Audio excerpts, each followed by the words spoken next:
उत्तर प्रदेश विधानसभा चुनाव के मद्देनजर समाजवादी पार्टी और राष्ट्रीय लोकदल के बीच गठबंधन तय हो चुका है और दोनों दल सीटों के बंटवारे को लेकर मंडल स्तर पर समीक्षा बैठक भी कर रहे हैं। इस कड़ी में पश्चिमी उत्तर प्रदेश के सहारनपुर मंडल की 16 विधानसभा सीटों पर सपा और रालोद के बीच सीटों के बंटवारे पर सहमति लगभग तय हो चुकी है, महज जिसकी औपचारिक घोषणा होना बाकी है। सूत्रों की माने तो सहारनपुर मंडल में 10 सीट पर सपा और 6 सीट पर रालोद के उम्मीदवार उतारने की सहमति बन गई है।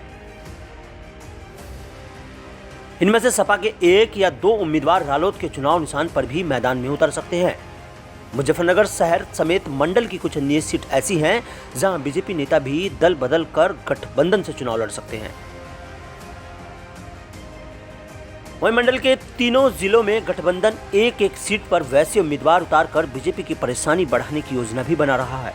बता दें कि पिछले चुनाव में भाजपा को सहारनपुर मंडल की 16 में से 11 सीटें मिली थी, लेकिन इस बार रालोद सपा गठबंधन होने के कारण सियासी समीकरण बदल गए हैं।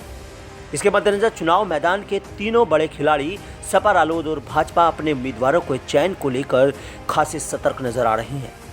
सूत्रों की माने तो सहारनपुर महानगर सीट से सपा के वर्तमान विधायक और पार्टी के व्यापार प्रकोष्ठ के प्रांतीय अध्यक्ष संजय गर्ग की दावेदारी को लगभग तय माना जा रहा है। तो वहीं बीजेपी इस सीट पर पूर्व सांसद राघव लखनपाल समेत कुछ पंजाबी उम्मीदवारों पर भी विचार कर रही है। रालोद ने देवबंद सीट पर जनता दल से 2 बार विधायक रहे वीरेंद्र ठाकुर का नाम आगे बढ़ाया है, तो बीजेपी के ब्रजेश सिंह इस सीट पर वर्तमान में विधायक है। उधर शामली की थाना भवन सीट पर सपा अध्यक्ष अखिलेश यादव के करीबी प्रोफेसर सुधीर पंवार के नाम की चर्चा जोरों पर है। फिलहाल इस सीट से भाजपा के सरकार में गन्ना मंत्री सुरेश राणा विधायक हैं। थाना भवन वो सीट है जहां से राणा 2012 में भी विधायक चुने गए थे, जबकि रालोद कोटे से अशरफ खान और अब्दुल वारिस यहां से 2 मुस्लिम चेहरे माने जा रहे हैं। सूत्रों की माने तो शामली विधानसभा सीट गठबंधन के तहत रालोद के हिस्से में जाना लगभग तय है और इस सीट पर पूर्व विधायक और 3 बार पालिका अध्यक्ष रहे राजेश्वर बंसल के पुत्र अखिल बंसल को टिकट मिलना लगभग तय हो चुका है, जो वर्तमान में पालिका अध्यक्ष भी हैं। वहीं इस सीट पर मौजूदा विधायक भाजपा के चौधरी तेजेंद्र निर्वाल है। वैसे पूर्व जिला पंचायत अध्यक्ष पति प्रश्न चौधरी भी इस सीट से प्रबल दावेदारों में माने जा रहे हैं। वहीं सूत्रों की माने तो कैराना विधानसभा सीट से सपा के मौजूदा विधायक नाहिद हसन को इस बार भी विधानसभा उम्मीदवार बनाने की तैयारी हो चुकी है। मुजफ्फरनगर जिले की सभी 6 सीटों पर फिलहाल भाजपा का विजय। सपा रालोद गठबंधन इन सीटों पर भाजपा के लिए इस बार कड़ी चुनौती पेश कर रहा है। जिले की मीरापुर सीट से पूर्व उप मुख्यमंत्री चौधरी नारायण सिंह के पुत्र चंदन सिंह चौहान सपा के उम्मीदवार हो सकते हैं। वहीं पिछली बार खतौली सीट पर भाजपा के विक्रम सैनी से पराजित हो गए थे और 2017 के चुनाव में मीरापुर सीट पर भाजपा की ओर से अवतार सिंह भड़ाना जीते थे, लेकिन इस बार मीरापुर सीट पर बीजेपी की ओर से योगी सरकार में परिवहन मंत्री अशोक कटारिया को चुनाव लड़ा सकती है। फिलहाल अशोक कटारिया विधान परिषद के सदस्य हैं। वहीं मुजफ्फरनगर शहर सीट से गौरव स्वरूप को फिर से सपा का उम्मीदवार बनाने की अभी से चर्चाएं तेज हो गई है। इस सीट से भाजपा विधायक कपिल देव अग्रवाल योगी सरकार में राज्य मंत्री हैं। वैसे इस सीट से इस बार गठबंधन ब्राह्मण चेहरे पर भी दांव लगाने का विचार कर रहा है, जिनमें से राकेश शर्मा मजबूत दावेदार माने जा रहे हैं। इस सीट से कुछ बीजेपी नेता भी टिकट की दौड़ में लगे हुए हैं।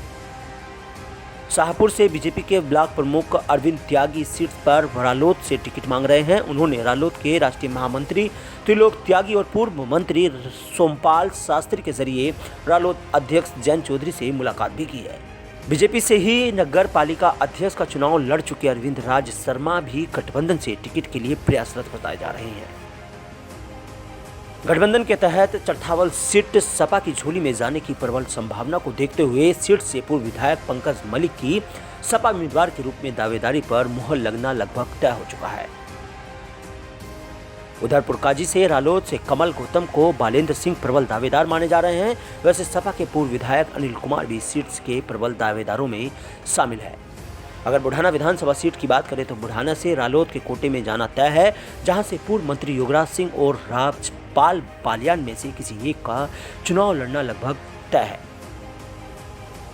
जातीय समीकरणों को भी साधने की पूरी कोशिश करते हुए सपा रालोद गठबंधन ने सहारनपुर मंडल की 3 सीटों में से सहारनपुर महानगर, मुजफ्फरनगर शहर और शामली में वैसे उम्मीदवार उतारने की रणनीति बनाई है। साल 2017 के विधानसभा चुनाव में भाजपा ने इस मंडल की 16 सीटों में से सिर्फ मुजफ्फरनगर सीट पर ही वैसे उम्मीदवार को चुनावी मैदान में उतारा था। बीजेपी पूरे मंडल में इस बार भी केवल मुजफ्फरनगर शहर से ही एकमात्र वैसे उम्मीदवार उतारने वाली है, जिसके चलते गठबंधन बीजेपी के आधार वोटों में सेंध लगाने की पुरजोर कोशिश कर सकता है।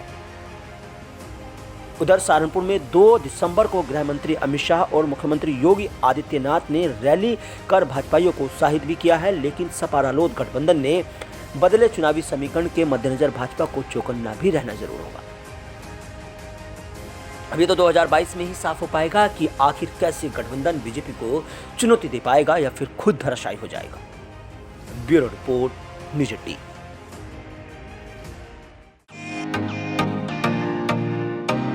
फेसबुक और यूट्यूब के बाद अब आपका पसंदीदा चैनल न्यूज़ 18 डेली हंट पर भी फॉलो करें।